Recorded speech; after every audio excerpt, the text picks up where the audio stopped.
తెలంగాణ వచ్చాక ఉద్యమకారులు అమరవీరుల కుటుంబాలకు తీరని అన్యాయం జరిగిందని జాగృతి అధ్యక్షులు కల్వకుంట్ల కవిత ఆరోపించారు. వాగ్లింగంపల్లిలో తెలంగాణ జాగృతి ఆధ్వర్యంలో ఉద్యమకారుల ఆత్మగౌరవ సభలో కవిత పాల్గొన్నారు.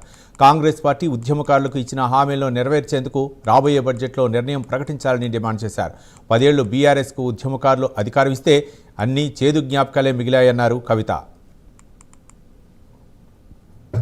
చాలా మంది నేను ఎప్పుడైతే ఒక పొలిటికల్ పార్టీ పెడతా అన్నానో చాలా మంది నా మీద దాడి చేస్తూ ఉన్నారు, రకరకాలుగా మాట్లాడుతూ ఉన్నారు. దాడులు మనకేం కొత్త కాదు, 20 ఏళ్ళ నుంచి భరిస్తూనే ఉన్నాం. కాకపోతే మీ అందరికీ నేను ఒక మాట చెప్పదలుచుకున్నా, నేను అధికారంలో ఉన్నా లేకున్నా నా పక్కలు ఎప్పుడైనా ఉద్యమకారులే ఉన్నారు, పైరవికారులు లేరు. రేపటి నాడు కూడా పొలిటికల్ పార్టీ ఖచ్చితంగా పెడతాం. ఈ రాష్ట్రంలో స్వీయ రాజకీయ అస్తిత్వంతో తెలంగాణ అనే పదాన్ని తన పేరులో నింపుకొని, తెలంగాణ అనే పదాన్ని తన ఆశయాల్లో నింపుకొని, తెలంగాణ అనే పదాన్ని తన ఆచరణలో నింపుకునేటటువంటి పొలిటికల్ పార్టీ రావాల్సిన అవసరం ఉన్నది. ఖచ్చితంగా దానికోసం పెడతాం. మాది ఫక్తు రాజకీయ పార్టీ కాదు, ఉద్యమకారులను కలుపుకొని ఉద్యమ ఆకాంక్షలను నెరవేర్చడానికి, తెలంగాణ వాదాన్ని నిలబెట్టడానికి, తెలంగాణ అస్తిత్వాన్ని పరిరక్షించడానికి రాబోయేటటువంటి రాజకీయ శక్తిగా ఉంటుంది తప్పితే ఫక్తు రాజకీయ పార్టీగా ఉండదు.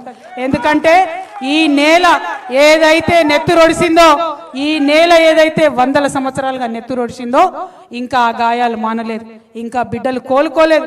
కాబట్టి ఖచ్చితంగా ఫ్యూచర్లో రాజకీయ శక్తిగా మా యొక్క ఉద్యమ సంస్థ ఏదైతే జాగృతి ఉందో రాజకీయ శక్తిగా మారుతుంది. తప్పకుండా ఉద్యమకారుల ఎజెండాను తీసుకొని ముందుకు పోతామని ఈ సందర్భంగా నేను తెలియజేస్తా ఉన్నాను. కేసీఆర్ గారి మీద ఎవరికి నిజంగా కోపం లేదు. ఆయన ఉద్యమంలో కష్టపడ్డాడు, పనిచేసి మొదటిసారి అధికారం ఇచ్చిర్రు ప్రజలు, ఎవరిని కాదని ఇచ్చిండ్రు.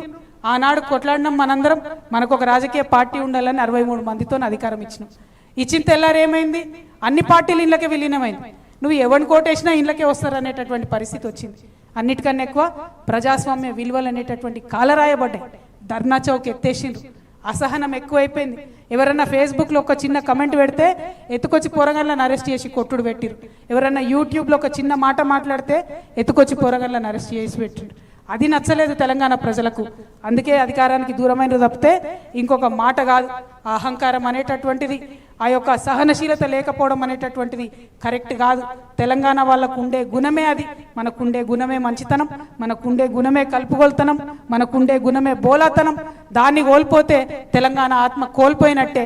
రేపు రాబోయే రాజకీయ శక్తికి అవన్నీ నింపుకొని ఉంటుందని చెప్పి మీ అందరికి కూడా నేను ఈ సందర్భంగా తెలియజేస్తా ఉన్నాను.